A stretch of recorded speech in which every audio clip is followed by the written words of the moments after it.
Well, good morning. Well, good morning. No, please, good afternoon here here in Brazil. Good morning, Patrick. So it's a great pleasure that today we at FGV we are hosting Patrick Hellon. Patrick is the creator of the Primal Branding construct. He's the author of books like Primal Branding and the Social Code. Primal Branding is a required reading at YouTube, just to give you a hint. But he also worked with many different companies such as Google, PayPal, Levi's. And today the idea is to give you a first-hand experience on how to start a community from scratch and the importance of community over product. Okay, so for us, it's really a great honor to have Patrick with us today. Before Patrick starts his presentation, at the end you have some space. We will have room for questions and to comment on Patrick's presentation. I must read a disclaimer concerning image rights. So let me do it now. All statements expressed by Fundação Getulio Vargas employees and guests in our online events and broadcasts exclusively represent their opinion and not necessarily FGV's institutional position. We also reiterate that everyone present here agreed to participate in this event of their own free will, and they consented to be recorded in this broadcast, which will be posted later on FGV's official channels. To continue with this transmission, we ask that you express your agreement by verbalizing or signaling your agreement. Just give a thumbs up, and that will be fine. Okay, Patrick, thank you very much again for being with us. It's been a while that we don't talk, but I still can remember how excited I was the first time I met you. And I'd like also to publicly thank Bruno Mano, who is our master student who made all this possible. I'm sure Bruno is with us today. So the floor is yours. And after the presentation, I'll moderate all the questions and make some comments myself. But I truly believe that we're going to have a really good time and learn a lot with you today. Great. Well, it's great to be here. Here, let me see if I can share my screen. Worked earlier, but you never know. Here we go. So thank you, everyone, for being here. Let me get through this here. So welcome. I'll try to make this the best. I know it's Monday, but we'll try to make this the best Monday of your life. If you want to follow afterwards, after the speech, we're on Instagram, we're on a lot of things, YouTube and elsewhere, but we're kind of more or less concentrating on Instagram. So here's how you sign up and find us on Instagram, follow us there. Thank you, Fabio and Bruno and everyone, FGV and everyone else who's been involved in this, Vanessa, and all the unseen characters who've helped to make this possible. You're right, we did speak in, I did speak in Brazil back in February or March, I think it was. And that was a fabulous experience, and I'm hoping to repeat that. And so thank you for everyone out there for being here and spending your time. So I have a presentation that I'm going to go through, which will take 30, 40 minutes, depending how long and how quickly I speak. And then we have time for questions, about over a half hour, I think, for questions. So we wanted to leave enough time for that because this is, for some people, it might be a new and provocative way of looking at what we call brand communities. And it's a new way, definitely, of trying to figure out how to market products in today's very confusing world, because we have so much going on. both socially, economically, and in the marketplace, trying to move product and create communities around us. And basically, you know, this is a very bold statement. It's not what you build. It's not about your product. It's about what you believe. And but very contemporary, I think. And what this means is that, of course, we do care about your products, and we want to build quality products and products that last, products that are meaningful to people. But as we all know, and your product is important to you. The thing is how do we make it important to others? Because the fact is that nobody cares. Nobody, and we are actually rewarded in our society, thanks to these handheld digital devices, to do what? To keep scrolling, right? And the faster we scroll, the more we can be, you know, stimulated and see things we may or may not love, okay? And so the in that kind of attention deficit disorder environment, how do we get people to actually care about our products and not only care about them, but believe in them? And that's what we're going to talk about. 80% of new products fail. You probably have your own figures. It's somewhere between 80 and 90%. And I was thinking this morning, as I was wandering through the neighborhood, there are probably 100 products that are being introduced to the marketplace today, you know, they're dead upon arrival, right? And so how do we launch new products? How do we revive existing brands that have been around for 50, 60 years, and so forth? And how does that work? So it's all about, we as human beings, we have a couple dynamics going on, certainly, but one of them is that we learn through story. And so how do we make those stories meaningful? And, you know, we're told stories from the moment that we're born. Some of those stories are true. Some of them are right. Some of them are wrong. Some of them are false. And we spend the rest of our lives, frankly, trying to figure out which ones are which, right? And so we want to build stories that help things that are essentially meaningless become meaningful. And things so that people not only buy you and consume your products, but they buy into you, and they buy into what you're doing and why you exist. And so the new mission is to build a community that becomes so passionate about your success that your community builds your success themselves by believing in what you're doing. If you build a belief system, brands are belief systems. You build a belief system that attracts others who share your beliefs. Those people feel that they belong within your community, and they advocate you to others through word of mouth.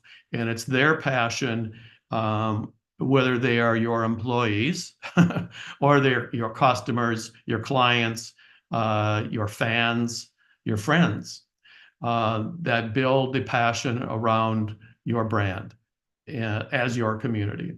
And so that's how you move from having transactions and sales to building relationships, which is another part of marketing, right? So this all starts, just want to quick go through, because some of you may not have ever heard of Primal Branding before.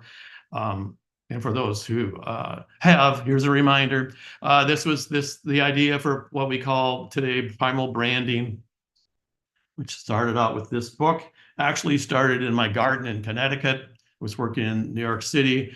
There might be someone from Lego here. So it started, I was working on Lego. I was one of the creative directors on Lego, global creative directors, probably one of several global creative directors. And I noticed that something was wrong. At the same time, there was a McKinsey consultant who also saw that something was wrong, but I felt he was looking at the spreadsheets. I was looking at the organization and just feeling in my gut that there was something wrong going on. So I looked at, wondered, why do we actually care about some companies that have products and services out there and not about others? There are 100 kinds of jeans that we can choose from, 100 kinds of drinks that we can choose from. In the United States, we have over 300 kinds of automobiles to choose from. Why do we pick and select certain ones and not over others.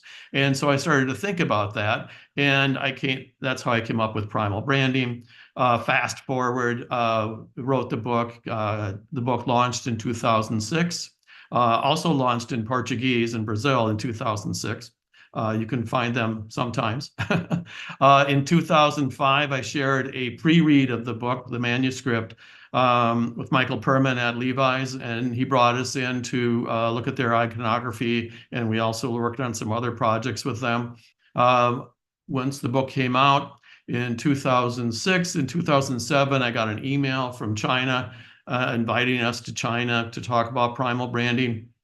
One of the people was from Baidu, which is China's Google. The other person was from Huawei, which I'd never heard of before. But now we know that they were doing something with all of our secrets. And so so we started working with Microsoft. We started working with Levi's, American Express, PayPal, Kraft, Mondelez, and so forth. And a lot of billion-dollar brands. In 2013, someone from YouTube started looking at all of the brands that had 1 billion views, or the people that had 1 billion views, and seeing if there were any similarities. Rachel Lightfoot was the vice president at Google, who was charged with finding out if there was what was going on. And she landed upon the book, Primal Branding, in a bookstore, and she tried to beat it and tried to improve it, and finally said, "Fuck it, just read the book." That's a quote. So it became required reading at YouTube. We decided that I was encouraged by Joe Perello to have an event and bring primals together. And so we had our first event at Neue House in Manhattan in 2017. We followed up the following year with one in Venice Beach in 2018. 2019, we were too busy. We went to Johannesburg also 2019. We were too busy to have our own event. I went to work with a Grupo Colame in Argentina. But I did go to actually Rachel Lightfoot and I asked her to be with me on stage at VidCon, which is a collection of an event for YouTubers. It's not sponsored by YouTube, but it's even better. It's sponsored by YouTubers who all come. It's over 60,000 people. If you haven't been, you should go. It's coming up again, I think. We decided there should be a new cover in 2020, celebrating the 14, 15, 16 years that since it had come out. And so we did. And someone in London sent me this photo of his daughter picking up the book and going through it. So things can happen. So we've had a lot of various successes. One of things I'm very proud of is that one of Grimes's people who came to our event in LA, in Venice, California, used Primal to help concept Grimes's album Misanthropocene, which became a top 10 album in 2020. Daryl Eves, who is teaching Primal Branding to YouTubers, one of those guys, he came out with his book in 2021. Primal Branding is chapter 18 of the book. I encourage you to take a look at his book as well, because one of the secrets of building communities is SEO. And if you are on YouTube, which is owned by Google, of course, it helps your SEO. Funny thing. And in the book, Daryl explains how they helped create the largest media crowdfund raise in history, which was over $10 million for The Chosen, his streaming series, which just launched in Brazil last year, I think, or earlier this year. Along the way, we worked with Aurora Solar. and they were valued in 2023, the beginning of last year, at about $4 billion. It's probably more by now. I wouldn't say through the work that we did with them, but through their technology. But they started out as two guys at Stanford University, and slowly built their company and their technology through Stanford. Sunrise Banks, we worked with for about 7 years. One of the first things that Becca Heft and I wanted to do when we started out, Becca was the chief brand officer, is take their bank, which was just below $1 billion at that time, and we wanted to get to South by Southwest, and we wanted to get into Fast Company, and we did both things over time, and also improved the business, doubled the business. So, and in 2024, we've been engaged in a lot of things we work a lot of times behind the firewall, and I'll be talking about these sometime in the future. But the new mission for everyone engaged is that we try to create a community of people who become so passionate about what they're up to that they create the success themselves. And that's what I wanted to discuss today. And we talked about building story and building belief systems. And we know that how do we get to people to believe? How does anyone get someone to believe in something so strongly, so resolutely, that they're willing to stand in front of a tank because they believe in something so much, or in front of a bullet, right? Which people do and are doing even as we sit here. So how does that happen? So it's about taking something that's meaningless and making it meaningful. In order to do that, we create stories, but we create certain kinds of stories that have certain ingredients or certain content embedded in them. One of the best ways I've found to describe this is to just take a look at these black and white geometric shapes. And they don't mean anything to us other than the fact that they're a square and a triangle and a circle, right? But if you look at these black and white geometric shapes, they are embedded with tons of meaning, right? And are worth millions and, in a couple of cases, trillions of dollars, depending on what year it is. So how does that happen, right? So basically, a brand is not the logo. It's not the website. It's a system of belief, a system of 7 things that create belief. And I'm going to take you through each one of these. So each one of these brands is $1 billion brands, has a system of belief behind it. They have a creation myth. They have a creed, they have icons, they have rituals, they have a lexicon, they have non-believers, people who don't want to believe in them, right? And they have a leader. And so I'll take you through these one by one. So the creation story. We all know that Apple started in a garage with 2 guys named Steve. We know that Phil Knight started Nike out of the back of his trunk. You may not know that. You may know that he went to Japan and didn't have a company really, but went to Japan and tried to get the manufacturer to make his shoes. And he created his company after that, after he made that deal. And the company sued him after that. But anyway, we know the creation story behind Disney and Walt Disney. He and his brother were basically broke every time they created a new movie. They were on the edge of bankruptcy. Well, all 3 of these companies were on the edge of bankruptcy several times. And Steve Jobs was paying for Pixel and Apple off of his credit card to make payments, make payroll. When you look at places have creation stories also. The city of New York, or any place in the New World has a story behind it. And when we work with startups, tech companies, and so forth, there's always a founder or 2, and the story of how they got together and started to create the next new thing is always interesting. Some people at tech companies and performance marketers say, forget about the creation story. People don't care about that. But it is actually the creation story that becomes the foundation behind the rest of your narrative. And when you think about it, the first time you meet someone, one of your first questions out of your mouth is where you're from, right? Or when you see someone with carrying a new bag or something, where'd you get that, right? So the creation story is incredibly important.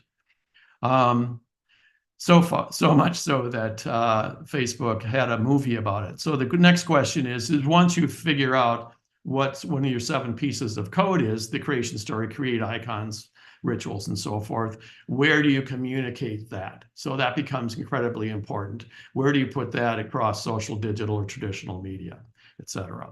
And so we'll be discussing that as we go along here. So in the creation story, what I mentioned, Daryl Eves, and in the book earlier, the creation story of how they started out The Chosen and why they were involved in that became the foundation of their getting the largest media crowd fundraise of all time. The $10 million was all based on their creation story. And of course, humankind has a creation story, right?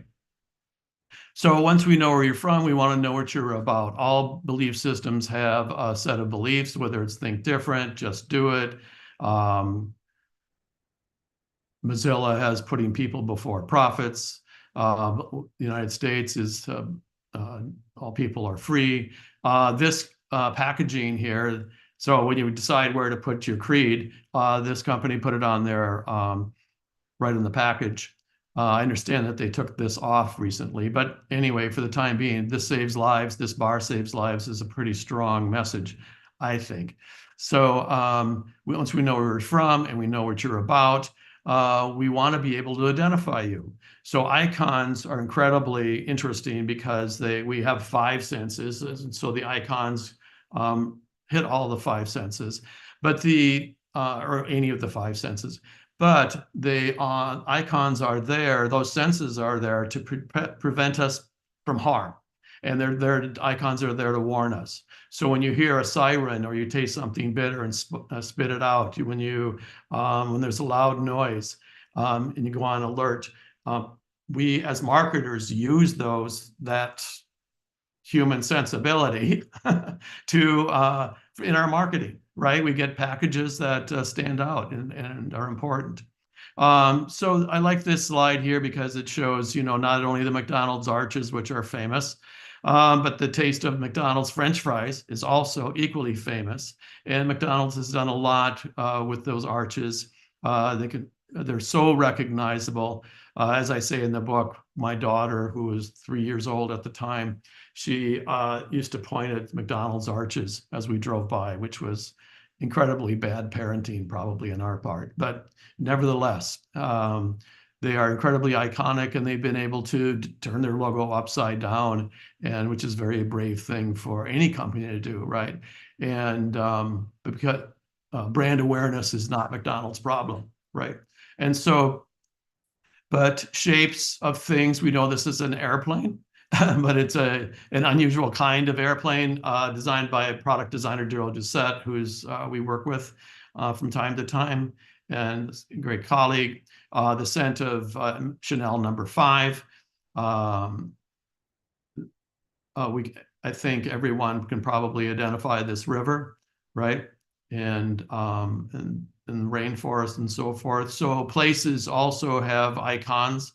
It's not just about logos. It's just not about the smell. And I know that food is also iconic.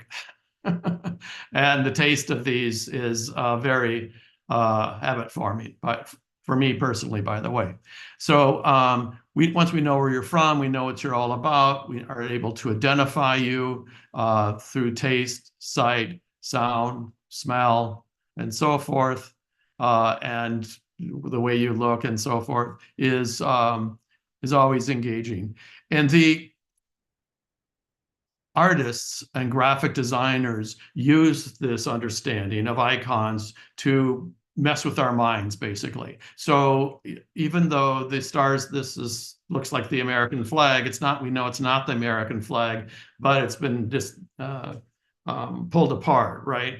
And re-engineered in some way, but we still identify it as the American flag, or can, our brains do. Our brains resolve that for us. And this looks like, we know this is Minnie Mouse, even though it's not, right? And also this is Mona Lisa. And people have had great fun with the Mona Lisa over time.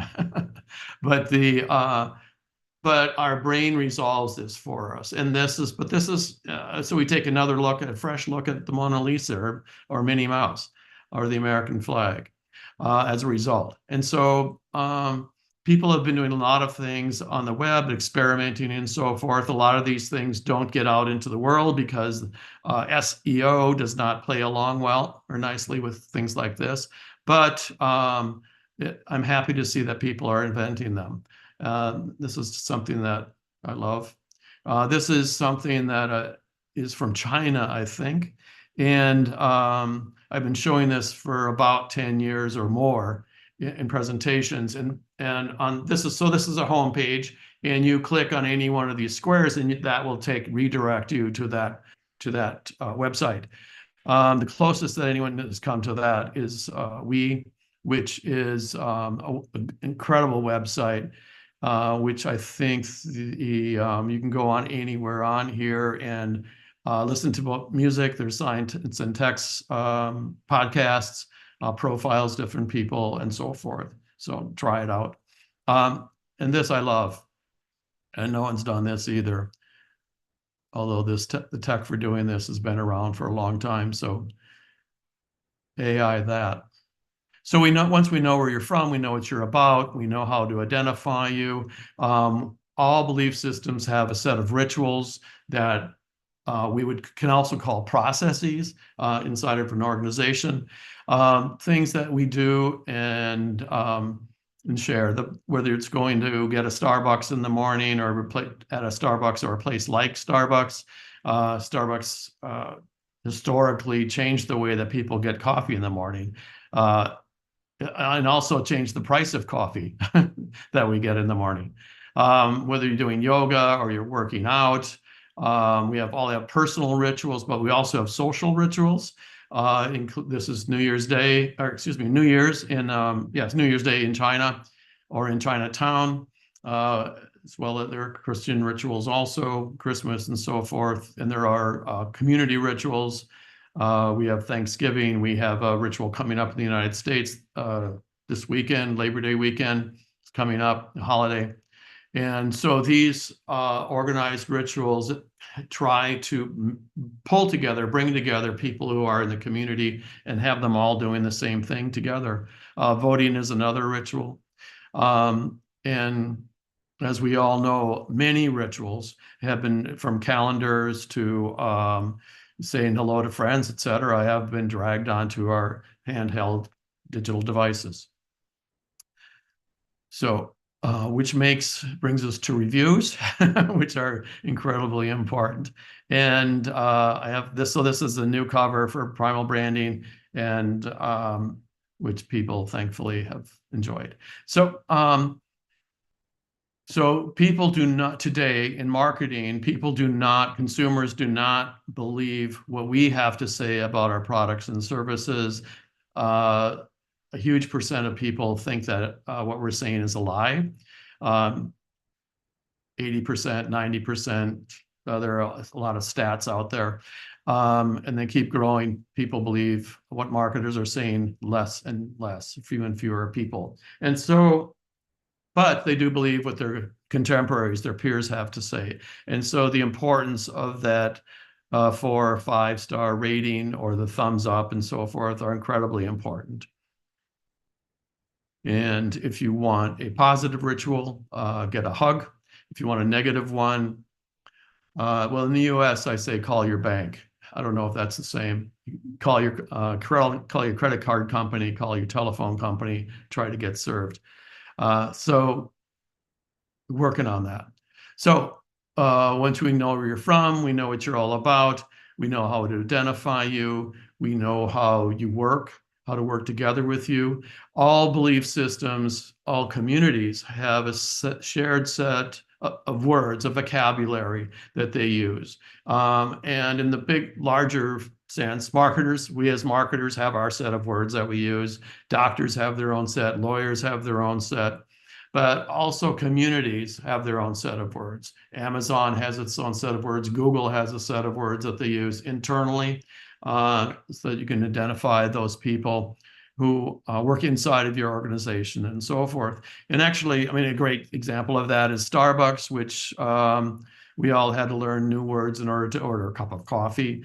One of the warning sets I mention to people is newcomers, new members of your team also have to learn the words inside of your organization as they enter on day one, so that they don't get lost and so that they feel like they're included in your organization. Because even if they came from an organization like yours in the same industry or category segment, there's still new terms, and it's the kitchen, or it's the coffee room, or it's the cafeteria, and all the new words and all the new things that they have, procedures you have, and so forth, that help introduce them into your community, and all the anecdotes that people know, right?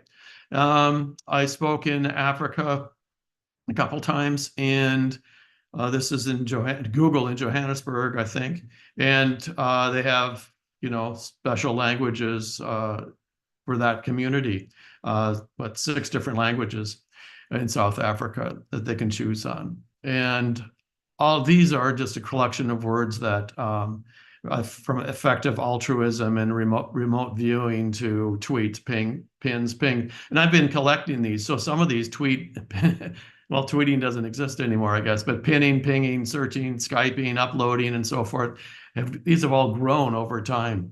And so to ChatGPT. So, and you either know, if you want to belong to the community, you need to know the words, right? If you want to become a doctor or a lawyer, there's a whole set of, or a marketer, there's a whole set of words you need to learn. And so those who don't know the words do not belong within that community. MailChimp is a set of words that we have here in the United States. I don't know, do you have MailChimp in Brazil? Yes, we do. Yeah, great. And so this is, I just loved their stuff because the mail shrimp, kale blimp, chail blimp, and all they just took their a less brave marketer would have changed their name from MailChimp to something else, modern mail marketing or something, and been half as effective probably. Black Lives Matter, and so when in order to belong to the community, you have to know the words, right? And so we know where you're from, we know what you're all about, we know how to identify you through icons and so forth, the sacred words, rituals. And so there is also a group of people who don't want to belong to you. They want to sit on the other side of the room. They want to be in another state or another country. The famous Apple campaign, I'm a PC, I'm a Mac, imports versus domestic cars. And these days it is electric vehicles versus gas operated vehicles. Manchester United against their opponents, other soccer teams. And these two guys here. So you can find, and political adversaries, shall we say.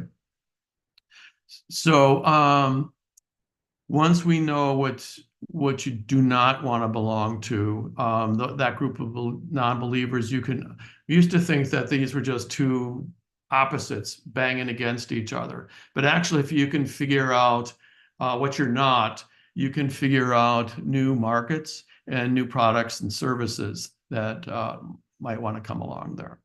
So just figure out who those people are, and that might be a new market. So we know where you're from, we know what you're all about, we know how to identify you, we know what your rituals are, we know which the language that you use. And the leader is the person who comes along and tells us that there's a new way of doing things, whether that leader is political or in technology, or wherever they are. And so whether the leader is yourself, right? So when you bundle all these 7 things together, you create a community that's not only authentic, but other people want to join you and you seem whole. And so we pull together all the 7 pieces of a belief system, and it's what you believe in. And once you have brands are belief systems, and once you pull together the belief system, you pull together those people who want to belong with you, not elsewhere. And you develop a word of mouth persuasion that is important. And these are the 7 pieces of primal, what we call primal code. All master brands have these, whether you're Apple, Nike, Levi's, Volkswagen, go on through here, the United States of America, Brazil, I'm sure has its own, whether you're personalities. So basically, whether you're around people, places, or things, and things can be anything from the coronavirus to NFTs. You wonder how these things pop out of nowhere suddenly and either achieve great understanding or not. And you can see that they have all 7 pieces of code. You know, even intangibles like romantic love, you know, the creation story, how'd you guys meet? You know, where'd you meet, et cetera, et cetera. The creed, I love you back. The icons, the rings, the flowers, the chocolates, the cards, the rituals, dating, the first date, going steady, being engaged, Valentine's Day. God help you if you forget any one of these. The sacred words, I love you, honey, Pookie, darling, dear, and so forth. Also, the sacred words are the things that you've done together and the history that builds with a couple over time. And you develop your own language in a sense. And the non-believers are single people, old boyfriends, old girlfriends, ex-spouses, and so forth. And then the leaders, one or both of you, depending on how you divide up the responsibilities, right?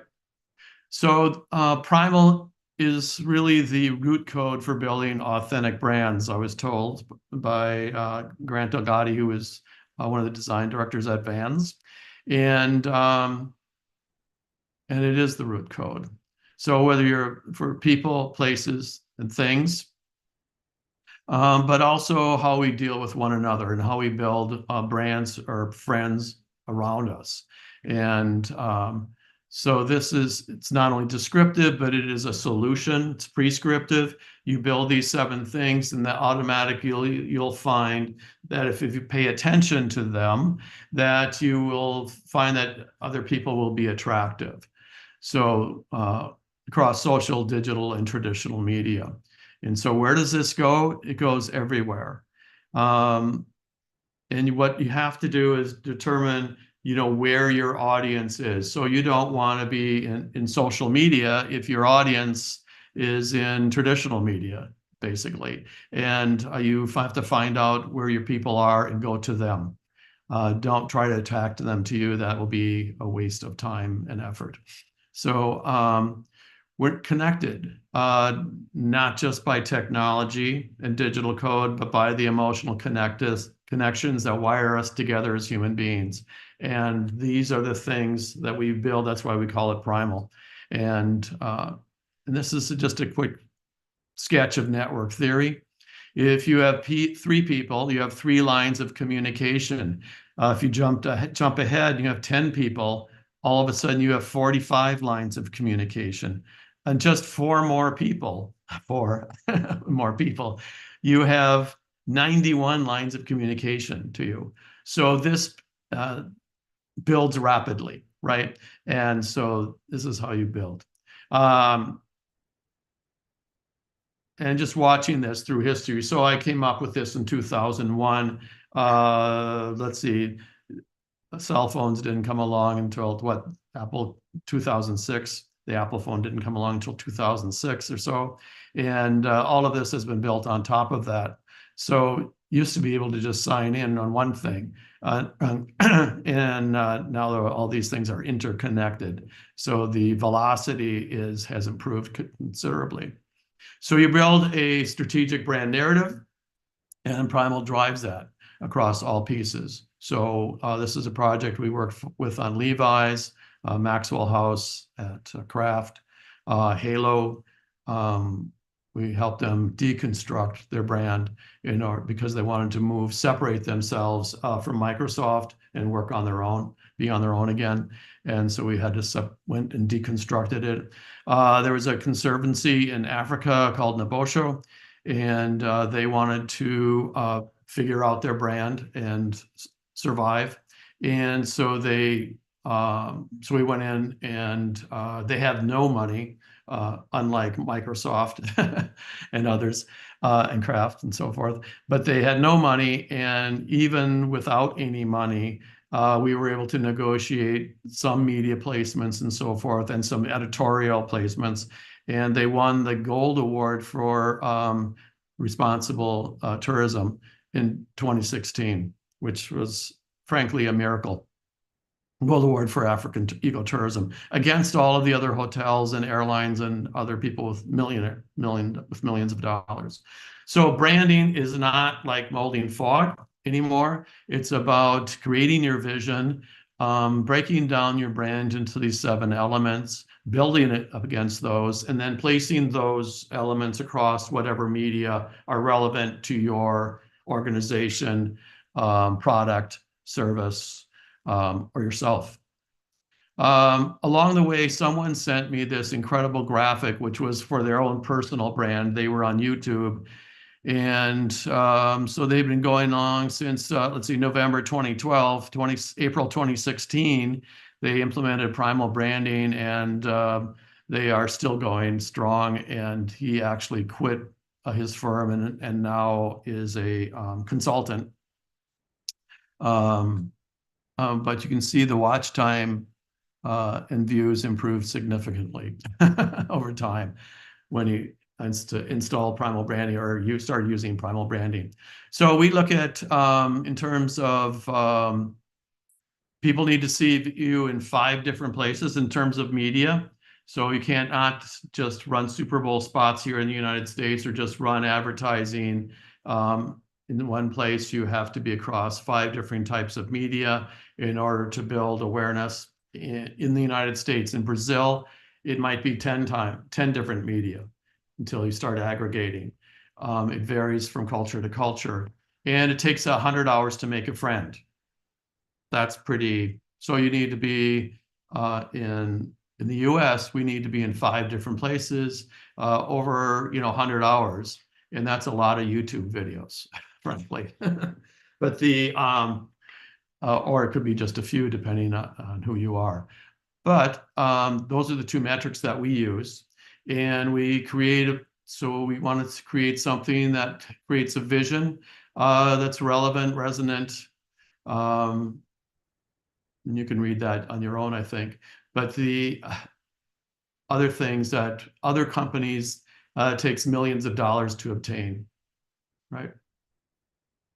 So the new mission is to build a fan communities become so passionate about your success that they create it themselves. And people are willing to create your success. Companies don't come with a soul. You have to create one. Well, thank you. So I think that I probably whipped right through that. So we have time for some questions. Okay, thank you very much, Patrick. It's really great to just watch you talk about it and see so many examples of what you're talking about. I think that makes it really concrete for us to start discussing and debating with you. I just before we open the floor, I just remind everyone that you can pose questions. I'll be reading here and reading it to Patrick, so he can also somehow talk to you in a mediated way. So before people start writing, while they're, I believe they're thinking now of what they're gonna write, I can just to warm up the discussion. I have a couple of questions that I could pose here. Um, for instance, what usually people get wrong when trying to apply primal branding?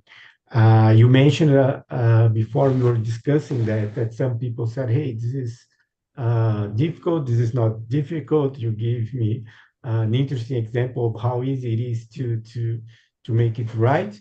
So, what do people usually get wrong when thinking of primal branding in your experience? Well, yes, I mean, you alluded to it. 7 things is a lot. Simon Sinek, I think it was, had just the why, so that was one thing. But that's not successful. And once you figure out the why, you go, okay, we figured out our why we exist.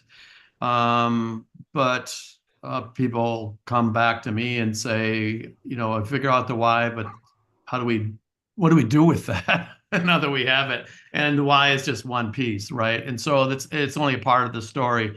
So what you want to do is to figure out, where do you come from? How did you start out? Which is a very human thing. What do you believe in? Which I think is probably the hardest thing and the thing that we spend the most time on, even as people, as human beings, individuals, right? Why are we here? Is a great holistic story. Figuring out our own icons, whether they're for a product or for ourselves, requires some skill sets. What kind of clothes do you want to wear, right? How do you want to be identified? Because people identify you like that and kind of categorize you, right? And the same is with products, right? And the rituals, what do we do, and what makes us different? How do we differentiate ourselves? But the good news is that even if you differentiate yourself only by 1% for each piece of code, which is not very much, right?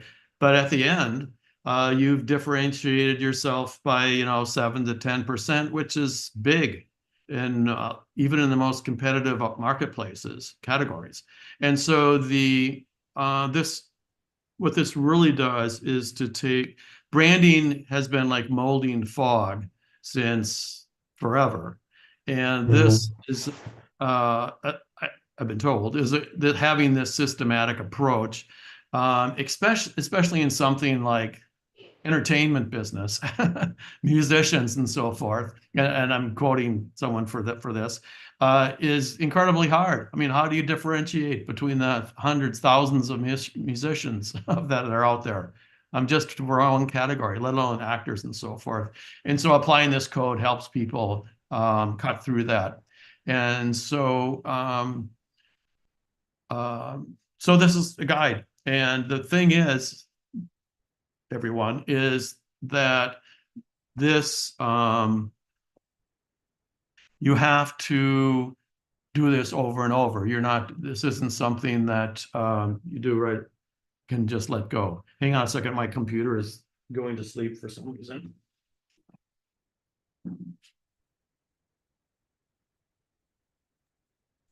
Okay, while Patrick is working on his computer, please, when you send the question, write your name so I can mention here in our before asking Patrick, so it's becomes more human when we know your names. But are you okay, Patrick? Now I think so. Hang on a second. Okay. There we go. Okay. My power got kicked out of the socket or something. Okay, so anyway, we're good. We're great now. Good. So let's go. I have a question here. Again, I'm going to ask for you who are watching to write your name as well, so I can mention it here. So it's Leonard who's asking two questions here. For disabled people who are out of the workforce for years because of injuries, how can they rebrand themselves? How can they show the world that they are fully ready to serve the business world? Well, you figure out what your creation story is, and then that creation story may start either before you were out of the workforce or after you joined the workforce. And that story would probably may or may not tell how you got the accident or what happened, what you were doing before the accident or whatever it is. It's hard to be general. It's hard to generalize something that specific, but or to be specific for something that general, question that general, but whatever the situation is, which you may want to reveal or you may not want to reveal, right? But then it's about, what you believe in, your own personal beliefs. You might need to suit up differently in terms of icons, right? And be appropriate for the work that you're trying to move forward with. You have to figure out what your rituals are, your vocabulary, your language, the words, the sacred words, lexicon is going to be incredibly important because you have to know the words, right? And then you have to determine, hopefully you've determined what you're not and what you don't want to do, right? And so, because that's just going to lead to unhappiness. And then you're the leader of the whole thing. And so once you line those things up, by the way, and can tell someone articulately, here's where I'm from, here's what I'm all about, this is what I want to do, and and here's what I don't want to do, here's what I'm not, and you can articulate that in a convincing way, you'll be ahead of the other people who don't know how to articulate those 7 things. So if you can hit all 7 of them,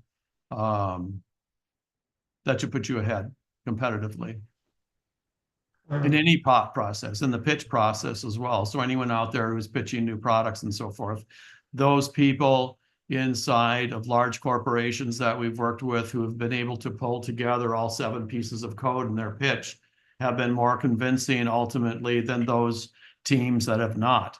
And so we have had teams at Levi's, Kraft, Johnson & Johnson, and other companies, large companies, who have been able to move forward on their projects and get funding for their projects. And as you probably are aware, those companies have hundreds of different projects going on all the time and vying for funding.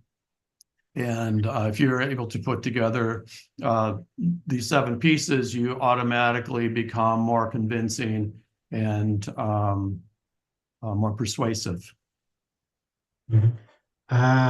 Before asking another question, thank you, Patrick.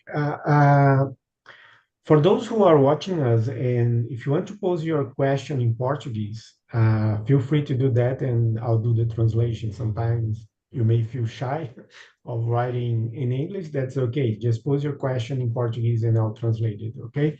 I have another question before I go to the second one. When you arrive in a company to rebrand or to rethink the brand in that company, what's the first step you do? They invited you, hey Patrick, you need help. What's the first question that you ask them?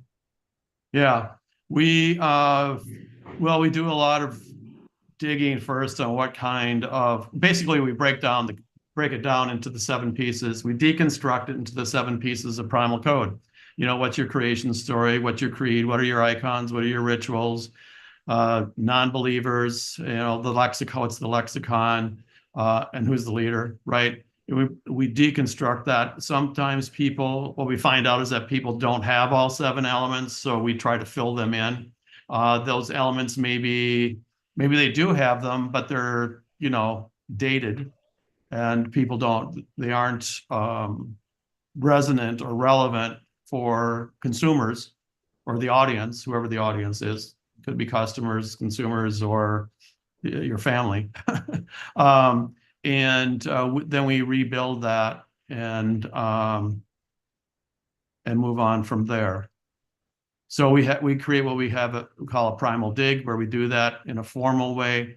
We bring in experts if necessary, and the teams, and probably have, we've had anywhere from 3 to 30 people we've had 100 people for some internal branding sessions where people are trying to build internal culture. We've actually had everyone who works at the company, over 100 people, tech companies. And actually, the very first company that I worked with was a tech company, and they were their own non-believers, as it turned out. And so we worked with them to try to rebuild the organization. So the other situation is, now that you mention it, is when companies are merging together. You have two different cultures with different creation stories, different beliefs, different icons, different rituals, certainly. Probably even if they're in the same category, they probably have some, the lexicon, the sacred words are different, and so forth. So and definitely the different leaders, right? And so we help them put together a new story, whether it may be a combination of both of them coming together, or something derived from that. So Okay. now I've forgotten what the question is. Did I answer the question? No. I just asked, what do you do first once you get to a company and they we have what we call a primal dig. Yeah, primal formal. digging. We have a primal dig, and we bring everyone in. It can be, like I said, anywhere from 1 to 3 people. The C-suite, definitely, and then whoever they want to bring in, whether it's vendors, it could be the advertising agencies, the social media companies, and so forth. Digital company, packaging companies, anyone who's involved with the brand, HR.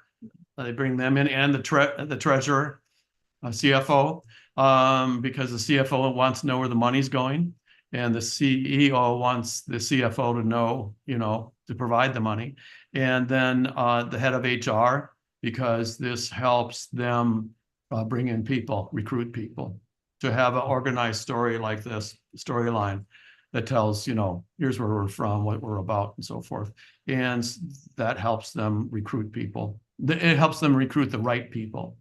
And so we've done that. And so we have a primal dig, which is about 3.5 hours. It used to be a day, or it could be 2 days. But with the pandemic, coronavirus, we shortened it up to so we can do it online in about 3.5 hours. And so so that's how we start. And then we come back with a report in 10 days, about 2 weeks. And later, that helps figure out, where we've been, where we're going, and what we need to be doing in the future. Yeah, it brings in the full storyline, and the also how to communicate it. Yeah, we have a couple of messages here. There is a thank you note here from Dieter. I want to thank Patrick for sharing his knowledge today, and for working with me on my brand last year. Dieter, I guess is his name. Oh. It was a great session, and it made everything clear. So we have a thank you note on that. We also have 2 other questions here. Let me see it here. It's Leonard. I used Primal Branding, Primal Code to strengthen my marriage. I bought flowers for my wife every single week. This is a very helpful ritual. So and we have a question here from Bruno. You want to address first the thank you note and the marriage, and how did you use the With did Leonard? apply to, yeah. No, that's not for me to say. That's for Leonard. Yeah. Talk about that. Okay. Yeah, Leonard and I have known each other for a long time.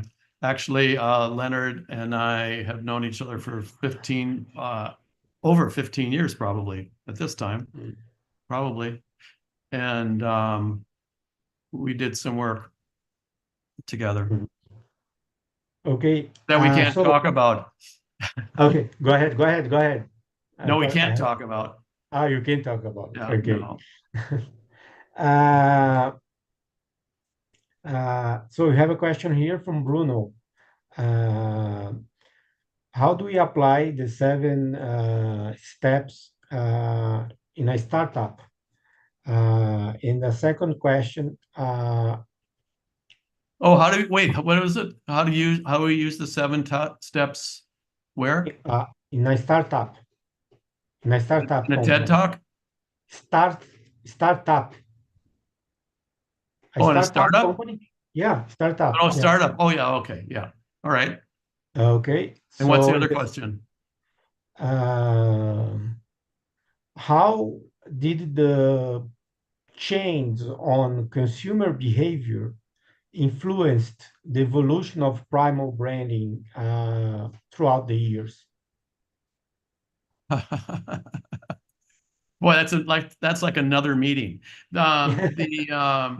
Another talk. Well, in a startup, you want to go through, you figure out what is our creation story, and not only what is the creation story, but which part of the creation story do we want to tell, right? Well, then why do we exist? And I think the important thing for a startup, any startup, is understanding that you should go through these 7 pieces of code. And you may not have icons yet. I mean, do you have a logo? Do you have a website, et cetera, right? And what would those look like? What do you think your icons might be? One of the designers that we've worked with in the past, he asked them, what are icons that, represent your organization? A cow, a clock, a toy, what, and he helps them then figure out, what they're about symbolically, kind of. But for startup, I mean, so what I'm saying is with a startup, it depends on how far along you are.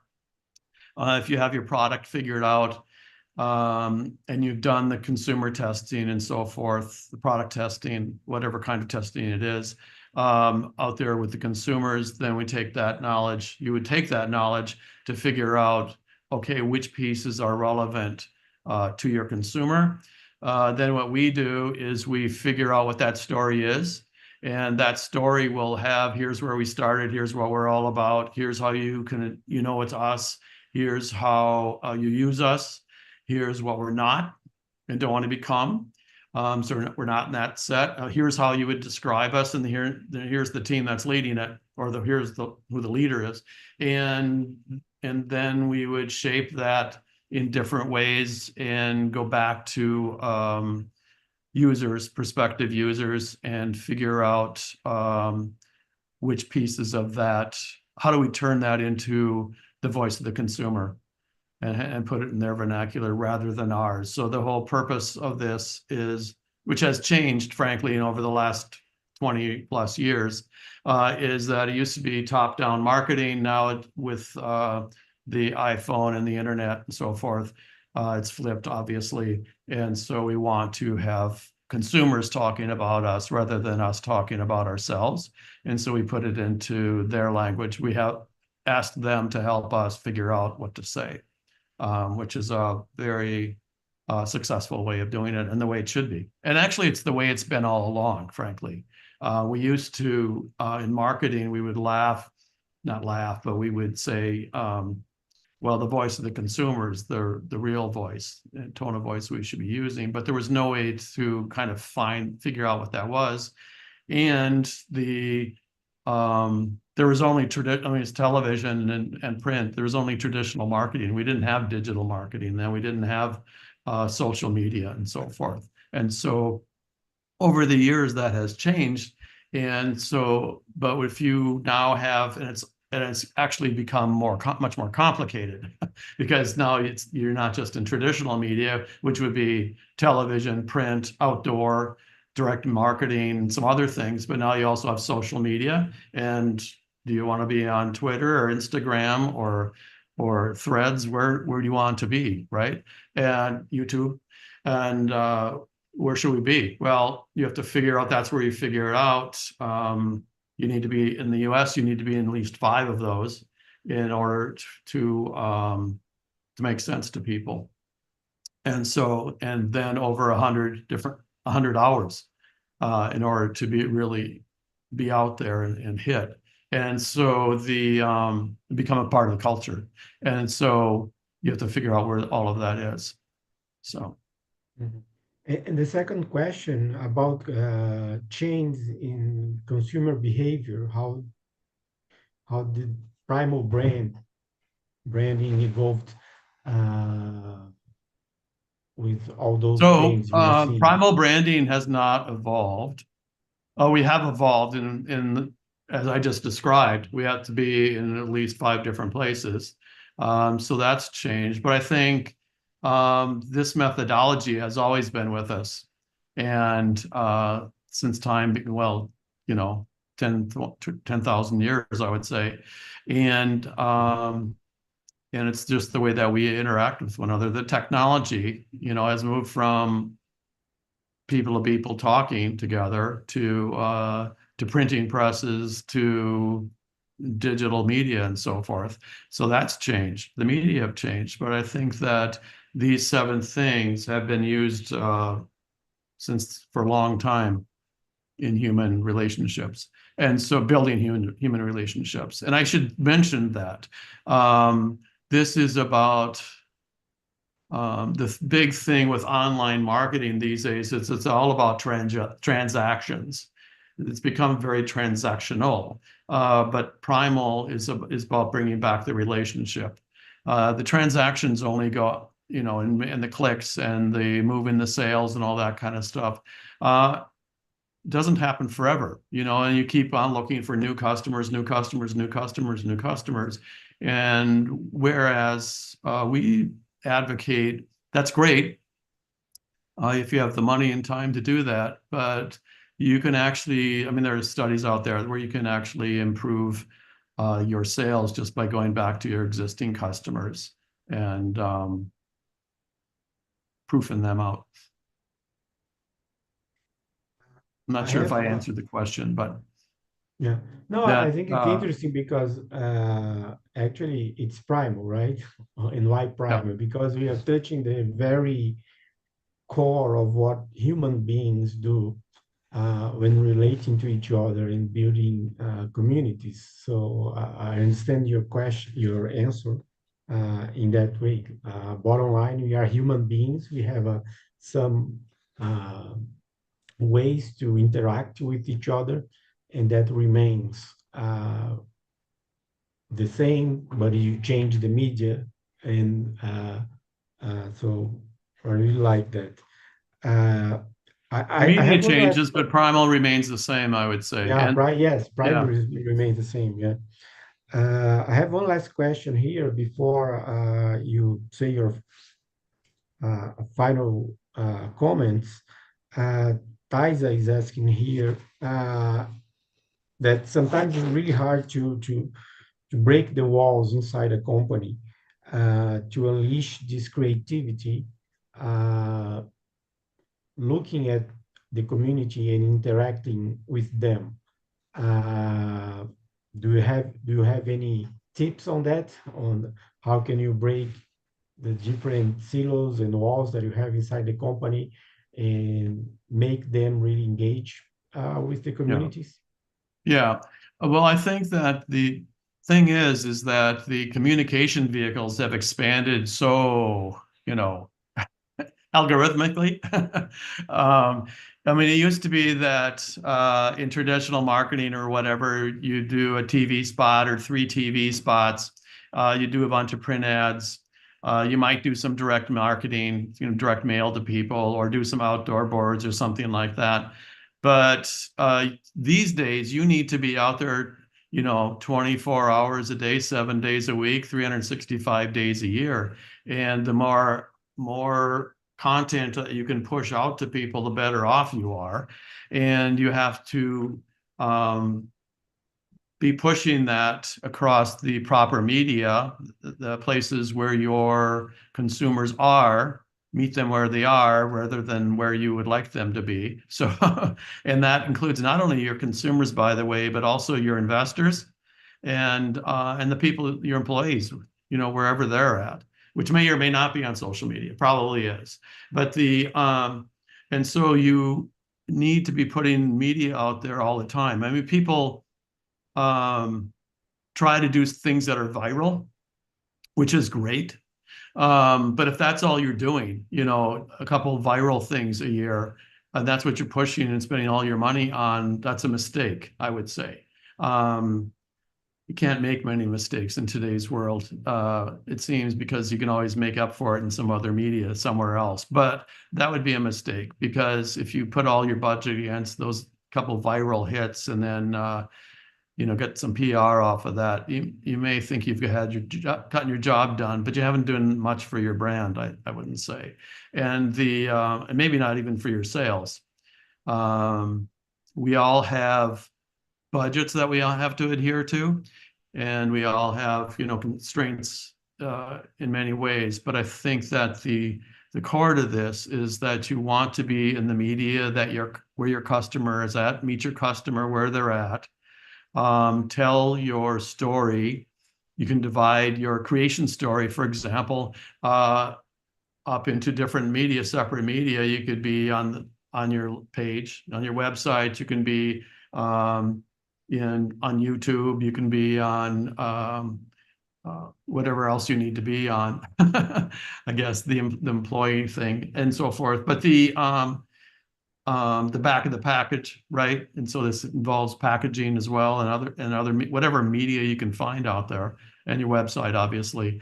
But and then you take the create and divide that up. But people have, look at the Facebook example that I gave you. That was a movie, and there are a lot of movies out there about their companies' creation stories, especially during the pandemic. And then Google's was about their creed and what people were outfitted to, or best fits for Google, working at Google. And there are a lot of other, engagement platforms out there. And so you have to figure that out. And, but the thing is that you have to always be on stage, if you will. It's a 24/7 game, or 24/7 hour game, 365 days a year, excuse me. And so you have to be out there constantly. It's not like you can do 3 spots in a Super Bowl. Oh, we'll splurge and do a Super Bowl spot this year. Could probably take the Super Bowl money and spread it out over the rest of the year. So Super Bowl spot is just one thing. Okay, thank you very much, Patrick. Yeah, so which does not make brand management easier at all. Yeah. So we are getting close to the end. So I want to thank you very much for being with us today. And for us, it's really important to have this connection with you. And please feel free to make your final remarks. And again, thank you very much.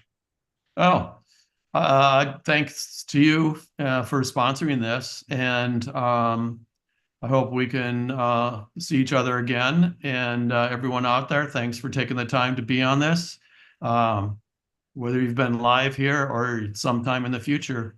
And I hope this helps. Okay. Thank you. Thank you all. Thank you for being with us today. Thanks, everyone, for coming. Thank you, everyone, for coming. And the video will be on our channel as well later. If you want to check it out, if you want to share with your colleagues, with your students, for us, it would be really great if you could do that. Okay. Thank you very much. Have a nice afternoon, everyone.